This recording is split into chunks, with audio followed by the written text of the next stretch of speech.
Gupta from All India Students Association.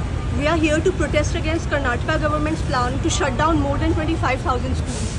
This move is in violation to the right to education, as it makes education unaffordable and practically inaccessible to lakhs of children.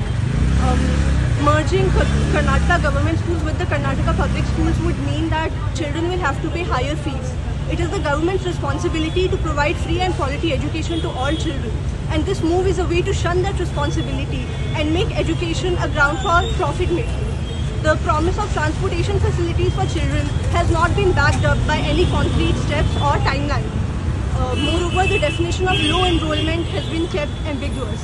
This needless move, which is being made on the pretext of low enrollment, will only increase dropouts in schools, especially for marginalized children.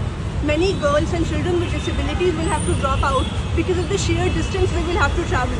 Many poor families will not be able to afford the transportation costs and the fees for these magnet schools. Government schools have a crucial role in the Indian education system. And instead of fixing the problems of low enrollment, poor teacher-student ratio and poor infrastructure in these schools, the government is shutting them down. Clearly, students' rights and interests have not been considered. The people who will be directly affected by this have not been taken into consideration. This centralized decision-making has no place in our democracy.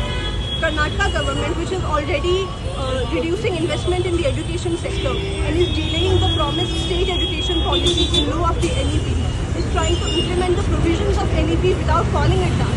The heavy loan of 2,000 crore rupees that has been taken from the Asian Development Bank specifically for this project, it comes with the motive of increasing private ownership in the education sector. But they are not fooling anyone. We will not stay silent in the face of this attack on education. Karnataka government must listen to the demands of the people.